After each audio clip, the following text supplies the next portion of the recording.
Barcelona just won 4-0 at the Bernabeu. Like, I don't even know how to begin talking about this. First of all, I think the whole footballing world was waiting on this week of us facing Bayern and Real Madrid to actually see where we are, to actually judge us, because it doesn't matter. I don't understand why the La Liga outside of Spain is so underrated, and people think that it's just not a strong league. Like, and if you start well there and you dominate there, but you don't play Atletico or Real Madrid, then it's a false start. Then it doesn't. It's not as valid as if someone did that in the Premier League. Like, I disagree with that very much. I think the lower end teams in La Liga are very, very hard to beat. And the start that we had, beating Valladolid 7-0, winning away at Rayo Vallecano, beating Getafe at home, like, that's a tough team to play. Like, our schedule may have seemed easy, but it was not easy at all. This start that we had before this week even happened is still very, very, very, very impressive. Everyone thought we were going to get smacked. And that, for me, just shows the ignorance of, like, some people outside of Spain, how they view this Barca team. Because I think even Madrid fans in Spain right now are admitting Barcelona are the best team in the world. I will say that right now, Barcelona are the best team in the world. And even Madrid fans, again, they'll admit that they have not been playing good football. Vinny has been carrying them through some games. Valverde has been carrying them through some games. Rodrigo, like, they'll have individual players that carry them through games. But up until, maybe the last couple games, they haven't been playing good football. But the test was this week. Bayern Munich at home, we smacked them 4-1. So we got that first test out of the way, but the big test was this weekend. This game was so perfectly hyped up for so many different reasons. The most obvious one is the table. You look at the table going into this game, they were 3 points behind us. Even with the start that we've had, they were only 3 points behind us because, like I said, Madrid know how to win. Even when they've been playing shit, they've been playing shit football, but grinding out results. And they were only 3 points behind us. I think what made the preview to this Clásico so special is that it was in Madrid's hands. It was perfect. Like, both teams now picking up, Barca have been on form the whole season, but Madrid is now picking up a bit of form, and it was in their hands to stop this Barca amazing run. Obviously, still very early on in the season, yeah, but we're now 6 points ahead. We've never lost the league even 4 points ahead. So 6 points ahead. I think we're now very, very heavy favourites. I think this game was very important, considering how Madrid started, considering how we started. They came out and made a statement that, no, we are still Madrid. We are still going to compete. We're still on Barcelona's level, even though on the pitch it may not look like we're playing the best football. That's what Madrid wanted to and needed to come out and do in this game. I know it's only October, but games early on in the season, they set a standard. They set the tempo for a large majority of the season. It just felt like so much more was riding on this Clásico than all the other ones. Because last year there was a Clásico in October as well. It was at Montjuic, and both teams had a good start. Both teams had a good start. Madrid were first by a couple points, I think. And they won that El Clásico, and yeah, they were 5 points ahead, but it didn't feel like this one feels. It's almost buried Madrid how good we've started this first 2-3 months, considering the fact that they started bad as well. And for them, this was a chance to come out of the coffin, and Barca just went there and put the fucking nail in the coffin. When Bellingham scored that last minute win in Montjuic last year, I was so fucking pissed. I was depressed, obviously, as you would be. But at the same time, I also felt, okay, we started the season very well. It's just one game. It was a close game, 2-1. Last minute winner. Like, it didn't make me think the season's over. I realized the season was over way after that. And by the time we got to the Super Cup in January, then yeah, the season was over. But at that point, when we lost that Clásico in October, it didn't feel like the season or the title race was over. This has a more, I'm not gonna say the season's over already, obviously, but it has a much heavier feeling of importance of stopping this freight train that is Barcelona right now for Madrid. For me, it was much more important for them to win this game than it was for us to win that game in October that we lost last year. But that was all the preview to the game. When you actually talk about that actual game, I can't lie, it was everything I expected it to be. Before the game, I said my expectations are we will either get cooked on the counter-attack because, yes, against Bayern, we beat them 4-1, but they had a lot of chances that were onside when we failed an offside trap, and they just didn't take advantage. But I was thinking, if Madrid get those same chances, they are 100% taking advantage. Mbappe, when he missed a couple, but when he was offside, he scored 2 goals. What happened in the first half, it was my worst fear. And we had shots, but we weren't playing our football. Like, it's not even about having possession, because we had way less possession than Bayern on Wednesday. But when we had the ball, it looked like we were actually going to do something with it.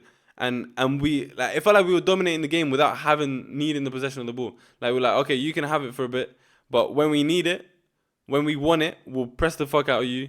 We'll create, and then when we get the ball, we'll create chances pretty much every time. And then when we did that against Bayern, we scored in all those chances. We were not doing that in the first half at all. We were pressing sometimes. The backline was also obviously very, very high, and sometimes we weren't winning the ball high, but we weren't doing anything with it. And at no point did I feel we were. I can't lie. It looked very one-sided to me, even though we did have shots. There were maybe 2-3 minute sequences, but then eventually we'd go back to Madrid trying to play the balls in behind, and then us playing the offside trap. That was the story of the first half. And going into that second half, literally anything could have happened. One of those balls in behind could have been onside, and they go 1-0 up and then 2-0 up, and then we know how quickly Madrid. We saw against Dortmund how quickly they can score goals, or the opposite of what we did. We made the changes necessary. Brought in Dani Olmo, very quickly took off Marcasol for Frenkie, and we took control of the game. Midfield was much better. Decisions were much better. When we had the ball, we looked a lot more threatening.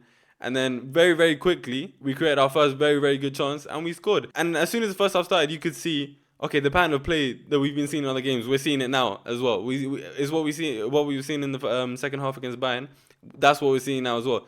Lewandowski's first goal was literally Rafinha's goal against Bayern. Like it was literally that. It was almost carbon copy, and eventually we just ran away with it. Like that feeling, you don't understand that feeling as a Barca fan when you're in a Clásico, especially at the Bernabeu, and you could just feel like Madrid are not getting out of this, and it's gonna be 6 before it's 3-2. Like it actually felt like that, and you get that. I used to get a lot more. I used to get almost every year when we played Madrid.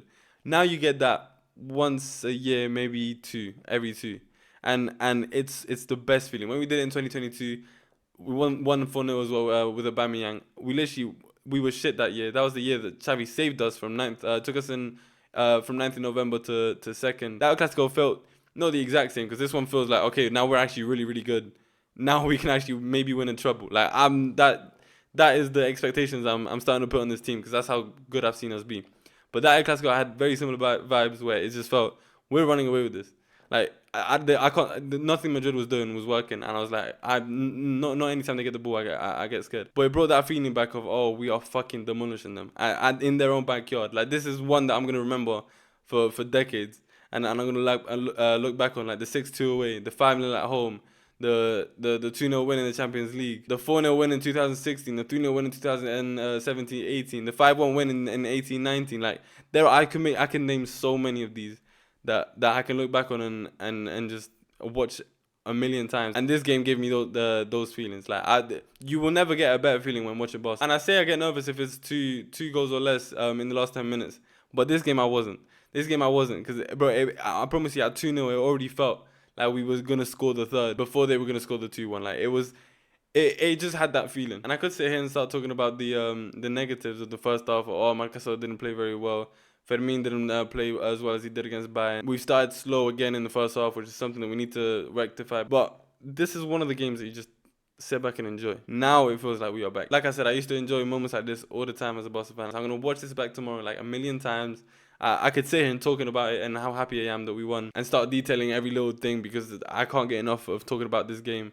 Of any game that we smack on Madrid, I can't get enough. And before I end it, I'll quickly touch on Madrid, because obviously Madrid fans going away from this, they're going to be, okay, season in the league might be over. Like in La Liga, the team that starts this strong, like I said, 4, 5, 6 points in October, November times, December times, they're usually the one that go on and win the league. And I don't see us dropping any points really until January, maybe, when Super Cup starts, Copa del Rey starts. Maybe we'll drop some points in the league then, but that's usually how it goes in La Liga. And Madrid fans, okay, Madrid, the team won't, obviously, but the Madrid fans might be giving up on the league. But they need to realize the Champions League itself, that's Madrid's tournament. Like they have a chance of still making this an amazing season for them as a club. Like if they win the Champions League, no one outside of Spain is even gonna look at Barca. Like it will actually be like that 22-23 season that we won the league with Xavi. Like they'll give us props if you did win the league. Yeah, to be fair enough. We need to win the Champions League. Madrid still can. This is why their season is over, and that's the message I have for Madrid fans about. We need to win the Champions League. This is the year. I'm not waiting another year. I'm tired of, in Europe, since I was 10, 11, we get humiliated every single year. We've barely had any great moments in Europe in the last few years. Most of the famous moments that include Barcelona, they're not wins like they used to be. They're all losses. The 8-2 against Bayern, everyone talks about. The 4-0, everyone talks about that against Liverpool. 3-0 with Roma, that everyone talks about that. No one talks about Barca in Europe in a positive light. And I promise you, I live in England and I grew up in Spain. Like the difference in how Barca is viewed in Spain, well, how both clubs really, how Barca and Madrid are viewed in Spain and outside of Spain is very, very different. We don't get the respect outside of Spain that we do in Spain because people don't watch Spanish football like they do European football. And in Europe, we haven't been what we need to be. This is the year for us. Everyone's starting to catch on because of how good of a start we had. And now after this week of smacking the German soon-to-be champions, I believe in Bayern Munich 4-1 at home, and then the current European champions, Real Madrid, away from home 4-0, walk in the park, dominant, everything you could ask for. I think this has to be the year that we go all the way and win the Champions League. But if we're still not lifting that Champions League at the end of the year, no one's really gonna care. Unless we can make the final, maybe they'll give us pros, but they don't talk about Inter Milan like that. They dominated the league last season and went to the Champions League final a couple years ago. They don't talk about Inter Milan as one of the top teams in Europe. The people who really watch football do, but that is not the vibe that I get from other European countries. You need to win the Champions League recently enough to be considered a great club in Europe. And right now, we haven't done that for a very long time. This season is the 10th anniversary since we won the treble with MSN. Let's make it 10th anniversary repeat and win the treble, because I promise you we can. I think the league, just stay at our level, don't need to even improve, we will win the league. We could even drop off a little bit. The Copa del Rey has been our trophy. We have a lot more Copa del Reys than Real Madrid, and then the Champions League. I can't express enough how badly I need this trophy at my club, back at my club. I need it. Because I need the respect that we had once had. I need it back worldwide. I need that back. Because I know what this team is capable of. Please, come on, Visca Barça.